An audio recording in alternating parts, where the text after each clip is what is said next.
Welcome to the Jennifer J. Hammond Podcast.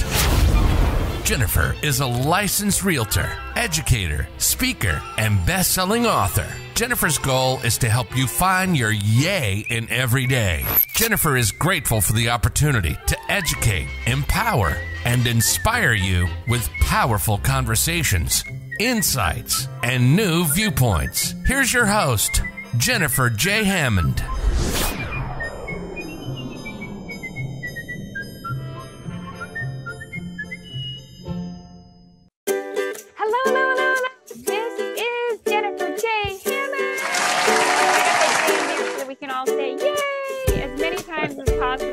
And I'm so excited about our next guest, Darius. Boy, he has an amazing story and he is going to share it with you. But our topic today is how to be a successful inner city real estate investor. And I'm so excited. So Darius, welcome to the show. It is a pleasure to be here, Ms. Hammond. I appreciate it so much. Well, I am so excited because so often people shy away from the inner cities. And I'm in the Washington, D.C. area. And of course, I think about not only D.C., but Baltimore. You know, I have so many investors that are like, oh my gosh, it's really, really tough. So will you share a little bit about your story and why did you choose the inner city? I chose the inner city primarily because I actually came from the south side of Chicago, otherwise known now as Chirac, because we have had more body counts than Iraq. Oh. And in the 1980s, it was more of the beginning of the crack era and so forth. So the things that you see on the movies like New Jack City, that was very real. And you were dodging behind cars and so forth. So for me, I was working at a bank at the time and I got fired from the bank because they were downsizing. And all of a sudden, what were the options? You know, so my mom said, why don't you consider real estate? I'm like, nah, I don't want to do that. I'm not a salesperson. And I didn't. For the first year, I sold nothing, not one dime. But the second year, I ended up with a professor of mine at Lake Forest College, and he was trying to buy a house. And there was this act that was called the Community Reinvestment Act. And I found out the bank that was First Midwest did not adhere to the Community Reinvestment Act according to minorities. So I'm like, okay, we're going to do a little investigating. So the vice president at the time said, you know what? You're a smart ass kid. I like you. So he turned around and said, you know what? I'm going to sell you some houses. $100, sold me 4 houses. And that began my real estate career. Wow. So there's a couple of things I want to say quickly. Number one, the fact that you looked for an opportunity and you found one. And I think that's so funny. So often when we look for a problem, we can find one. When we look for an opportunity, we can find one. You know, it reminds me of that old saying, you can find whatever you're looking for. You just have to decide to really be persistent and go forward with it. No matter what, because you came across a roadblock. I mean, racism. It's like this massive roadblock and you were like, yeah, that's not okay. I'm going to go ahead and just keep on going forward. And as a woman, when I first got to the Washington, D.C. area, I was just this island girl who just completely clueless about discrimination against women as real estate investors. And I thought, well, that couldn't be. Nobody would really be like that. Are you kidding? That's just silly. And I could not believe how many people were really prejudiced about a woman owning real estate. And I remember even the very first time I was so excited, I was going into the Mercedes dealership to get my first Mercedes. And the guy patted me on the head and said, you own too much real estate. And then they were extortion prices for me to get my first Mercedes. And I mean, I was just so sick to my stomach with the whole thing because it was all because they just thought I was a woman. I was stupid. I mean, they really took advantage of me. So anyway, my only thing is that the principle of what you just said there is so important, is no matter what roadblock, and we're all going to have them, you know, you just went so quickly through that. I just want to highlight those because those are like pearls of how you become successful. Number one, you look for an opportunity. Number two, when a roadblock comes, you decide you're going to be the trailblazer, no matter whether somebody's done it before or not. And then number three, you ask. You asked. So often, you know, we end up kind of sitting back and we think, oh, well, and you think they're not going to say yes to me, you know, but if you don't ask, you don't know. So I'm so excited. So I just wanted to highlight those three things because that's something that, again, you just went through that so fast. But so you're a 35-year veteran of entrepreneurship and real estate. And I mean, you've really gone through this now, but you've decided to focus on the inner city. And, you know, there's so much, I want to say, as far as challenges in the real estate there because of crime and I would say the challenges to evictions and foreclosures and stuff like that. So talk a little bit about those challenges and how do you face them and how have you overcome them? The first thing was I tried to explain, see, I was going into a community, right, where there's this thing that was the disciples, the vice lords, the gangs, and so forth. So I had to turn around and basically try to sometimes explain the fact that there's this term that we use, the term about the hustler. So I explained to them that I was a hustler too, okay? I know the streets just like you know the streets, but now this is the downside to it. By any means necessary, as Malcolm would say, I was prepared for any means necessary. So all of a sudden, I'm in the same predicament that some of these guys are. You know, the guys talking about, you don't want to be here. And I'm like, you don't want none of this either. You know, so it's one of those things. You know, we're equally matched. And so all of a sudden, it was like you're expressing the fact that, okay, we're on the same page. So I was speaking the same language. And in making that understanding very clear, it was like, okay, well, we don't want anything. So I became the concept of D-man. So everybody would call me D-man, the man, because he's not playing. And that was one of the things I came to these communities with, was understanding. You know, I understand because I speak your language. I know what it's like to see foreclosure. I know what it was like to see evictions. I knew all these things and what they were going through. So we were speaking the same language. I wasn't coming to them as a guy that had a lot of money. I would dress the part. You know, I would dress my jeans and Timbs and so forth and blend in. And then ask the magical question, why can't you pay me? Right. I don't want to know that you ain't got the money. I know why you don't have the money. But at the end of the day, let's negotiate. You got to have something of value in here that you're willing to turn around and say, okay, I can make this rent thing work. So I was patient. In the same token, my other thing was on the drug sales things, I would say to them sometimes, okay, can we get outside the building? Just move it down the block a little bit. And I'm not endorsing it, but it was like, move it down the block a little bit. I don't need the problem and all the aggravations. So it became a concept that when they would see my car, they'd disappear and disperse. When it came down to buying in those communities, I would go around and find out what the locals were doing and ask the questions, begin to understand the community, then started promoting various causes. You know, you might have a baseball team, a softball team, a volleyball team, getting invested in the community. And in some cases, actually helping, because I started seeing that the local street pharmacists, we'll call it that, were actually giving these folks help. So it's like, okay, if I'm the landlord and I've got real estate here, why don't I do the same thing? If I help you, you're more than likely working with me. So you're going to create less of a problem. So your sons or your daughters are not going to be in my buildings distributing products. So all of a sudden we started getting understanding. So a lot of it had to do with just understanding the neighborhoods. So urban pioneering is just that. You have to go in there and be prepared to do things that are unorthodox completely. Well, and I want to say two things in there that also I want to say are pearls of wisdom that I don't want somebody to miss. And one of them is I learned a lot recently also about viewpoint and the fact that you have to change your viewpoint and see it from the other person's viewpoint, which I know can be difficult, you know, if you're a landlord, seeing it from the tenant's viewpoint. And then also what you talked about, well, there must be something in here that could be of value for you to do it. But also you're doing two things. Number one, you're understanding their viewpoint, but then you're also helping translate what's getting lost in translation as far as them understanding your viewpoint. But there was also another thing in there that I thought was so beautiful, and you slid it in. Really, really, really powerful. And it's funny, I first really recognized this principle from actually Jack Canfield. You know, he did Chicken Soup for the Soul, and then he's got a bunch of books. And he has all those, I mean, he's got so many awards, but one of the ones that he did is a book called The Success Principles. And the first one is to take 100% responsibility. There's no more blame. You can't blame that person, this person, this person.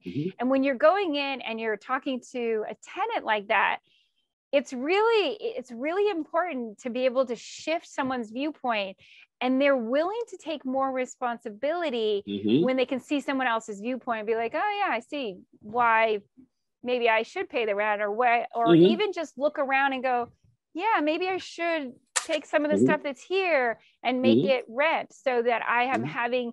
And then there's one more thing you did so beautifully. And again, you slipped it in so fast. I want to make sure people don't miss this. And that's also the principle of exchange. You're talking about thinking outside the box, which is another amazing principle you just described.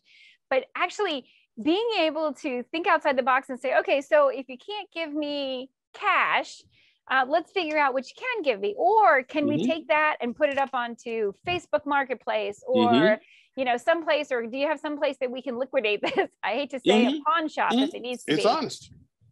You know, whatever it needs to be. I mean, my brother, I remember there was times, which he may not appreciate me sharing this story, but he was a drug addict. And there were a lot of times when his guitar was the thing that when he needed to pay rent, he would, that guitar went to the pawn shop. And then when things got better, he'd go get the pawn shop. It was back and forth to the pawn shop. I can't tell you how many times. And he lost a bunch of guitars that way too. But, you know, it was his struggle. And so I witnessed that. But again, unless you, and then the other thing you just said that I thought was so powerful, and I was like, oh my gosh, if I could write all those down and fast. The other one you said was just go talk to him, just communicate. And so often the power, that one gave me goosebumps, because the power of communication, if you really think about it, think about peace talks, communication can actually stop a war. And you were talking about move that stuff down the block, or how can we work this out so that you can pay the rent, you know, and so that we don't have to go through an eviction or this or that, you know, so that this doesn't get ugly, or this doesn't get, you know, you're going to have the same situation in your next place. So let's figure it out. Communicating with somebody, it's like magical how you can change things. So you had said so many things all so fast. I wanted to make sure I highlighted, those are all brilliant. And especially, I love the fact that you were also willing to go into neighborhoods that, again, a lot of people are just, they're like, oh, I don't know if I'm gonna actually make any money. And yet the thing is when we lift other people up, which is what you're doing, you're lifting up those communities, you're lifting up but block by block, neighborhood by neighborhood, you're doing so much. So I want you to continue. I'm so sorry. So you started doing that with the different places. And then did you start with just single family houses, or did you do multi-units, or where did you expand? No, I actually started out with multi-units, 6 and above. And the interesting part about that I have to make sure that your audience appreciates and understands, there's this term that everybody forgets and does not understand. Every ethnic group that has ever prospered didn't realize that they come into the urban inner city. There's money in the hood. I'm just going to break it down. Yep. So as a result, these folks have money, believe it or not, whether it is through illegal or legal circumstances. And we have to understand that. And as landlords, we have to understand that, okay, this is going on. So don't be blinded to it. Don't neglect the fact that it's going on. Now, accept the fact that it's going on, accept the fact that now you have to be in these communities. And as a business person, there are 3 things that they want. They want a comfortable lifestyle. They want to be able to enjoy things. They don't want to be out in the Hamptons. They don't want to be on Martha's Vineyard. They want, in a lot of cases, just to be able to have a comfortable lifestyle. So this is the problem. As landlords, give them a comfortable home. Don't have the home rat infested. Don't have it uncomfortable. Make sure if you have to do anything other than cookie cutter. My big thing was cookie cutter. I would always keep a warehouse full of sinks, cabinets, doors, whatever else. If something goes wrong, replace it. Make it easy. Don't patch it up. Make it right. Make it as if you're living there. So if you give them healthy housing, stable and clean housing, and then more importantly, speaking, exterminate. Don't have rodents and pests around. If you know the person has a problem, like, listen, tell you what we're going to do. I'll bring some maintenance guys in to clean it up and straighten it out. I'll work with you. If they're a hoarder, let's talk about this. Let's figure out how we can make this thing right. I'll give you a storage space in the area. But whatever you can do, the bottom line of it is they're not opposed to paying your rent. It's a matter of what the problems they're going through. For example, I've had people that I've had to actually help them get disability. Now, I'm not an attorney, but I've went through the process of helping get disability because guess what? They're paying the rent with the disability. Yep. So as a landlord, you're coming across this thing like, I don't know what you're going to do. What are you going to do? No. If they need some help, it might cost you a couple of pennies out of your legal budget to help them. But that's helping you because that's paying the rent. On the other hand, if you got a situation where the breadwinner of the house happens to be incarcerated, going through some changes, and you've got to turn around, float them for a little while, it's better to float them until they get back on their feet. Then they turn around, kick them out, and you get somebody in worse. Well, you know, you got to understand the circumstances. So for me, those 6 units were a learning experience because I learned so much about people. You know, this is a people business, and we forget that. We go in there like, you know, gunslinger, and, you know, you got to get out, you got to get out, you got to get out. Sometimes when you're a smaller landlord or even a middle-sized landlord, it's a people business. Go to the place, talk to them. Don't be afraid. I mean, I've been there at nighttime with all black on, blending in for the sole purpose of nobody seeing me, so I can go there and knock on somebody's door like, listen, I don't mean to be an asshole. I don't mean to be uncomfortable, but I'm here because we got a problem. You were comfortably paying me at one point in time. What happened? Let's talk. What can I do? What can you do to help me? So it has to do with that, just understanding. And I think that is so genius, because so often people have that back off. They don't want to have a conversation, especially a conversation that's uncomfortable about money. And also about not fulfilling your obligation, because nobody ever, I don't care who they are, nobody likes breaking an agreement, even if it's a verbal agreement, or contract. I agreed to pay so much money a month for rent, and now I'm not doing it. They don't like that. And so having to confront the fact that they haven't done it is I want to say a delicate, but it's a hard conversation to have, but it needs to be had. And also the fact that sometimes, that makes me want to break out into song, that every one of us needs a little help. Every one of us needs a helping hand at some point in our lives. None of us are perfect, and none of us have lived a life where we didn't need somebody to help us at some point. And I'm so grateful to those who helped me. And I mean, in so many different ways. And sometimes it's just a matter of someone. I mean, there's so many simple things, but somebody also, one of the other things that I think, another little pearl of wisdom that you slipped in there that I don't want to pass by, is the fact that you showed that you cared.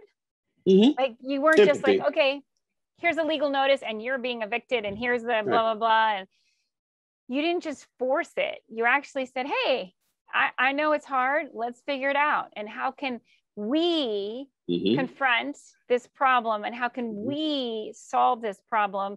And if I can do something to help you right now, I'm willing to do that. Because sometimes just somebody saying they're willing, then the other person's, they'll do a whole bunch. They'll do 90% of it. If that's where they are. If it's not, you might need to do 90% of the work. But they are so, and I'm sure you do, you must have some really grateful tenants, right? Well, the big thing of it is empathy. Yeah. We're in the social service business, whether we like it or not. Yep. We're in the mental health business. We're in the serving the people business. We're in the legal business. We're in business. And the key thing of that is understanding that there is no such thing as, oh, okay, well, I'm not in the social service business. Yes, you are. Because if you got a tenant that is in there tearing the place up, you're in the social service business, because you've got to turn around and get social services out there or DSS out there and try to resolve that. If you're in the business where you know that a tenant is actually abusing the kid or whatever else, don't look the other way. Get involved. If you know that there's some kind of crime going on there, get involved. Because at the end of the day, ultimately speaking, why do you want to have all these cameras around your property? Why do you want to have the police constantly involved in your place? It sounds wonderful that, you're looking at these writings on the various reviews. Oh, you don't want to come here because this is this and this, that, and the other. That's taken away from the money, fellas and ladies. That's taken away from the money. You can't make money if you're constantly getting bad reviews. People don't really understand that. No. There's no reason for you to be considered a slum landlord. Unacceptable. Be a landlord. And think about it being a landlord. I mean, not only do you need to wear that, but also you need to definitely be a person, right. Like you said, empathy. I sometimes, when I talk to landlords or just real estate investors that have had a lot of success, and boy, they don't remember what it's like if you hit hard times. And I'm like, hey, wait. Right. You need to remember that not everybody has a perfect life. And when they are having hard times, guess what? They a lot of times don't want to talk about it. That's right. I used to talk about on the radio a lot about when someone's facing bankruptcy or they've lost their job, or now they've just gotten a health diagnosis that they never had before. And now they're trying to figure out their life, and they just, they're losing their will to move forward. And they need a little bit of empathy, and they need someone who's willing to hear what they have to say and help us. And like you said, we're all connected. I think that's why I'm just so excited to have you. And I know we're almost out of time, but I want to make sure that people, and we're going to do more shows for sure. So we're going to do some other shows for sure. But I also wanted to make sure that people, they know how to get a hold of you. How do they get a hold of you? I have a couple of different sites. My main site now is being retooled. It's dariusaross.com. So we're working on that one. That's a new one. But they can also reach me through a Facebook group that I just created a little while ago. It's Darius A. Ross, the Guerilla Rhino Entrepreneur, because there's a Rhino Entrepreneur theme that I keep involved there, because a Rhino goes straight, but the Guerilla, he weaves and bobs and he negotiates his way around. So it's like the Guerilla Warrior. So that's why it's called Darius A. Ross, the Guerilla Entrepreneur, Rhino Entrepreneur, I should say. So that's the other site they can reach me at. Nice. I love that. Well, thank you so much. I want to make sure one thing I do at the end of every show is I am so passionate about making sure that we raise our voices and that we say yay together. Would you do that? Absolutely. Thank you. Okay, so 3, 2, 1. Yay! Yay!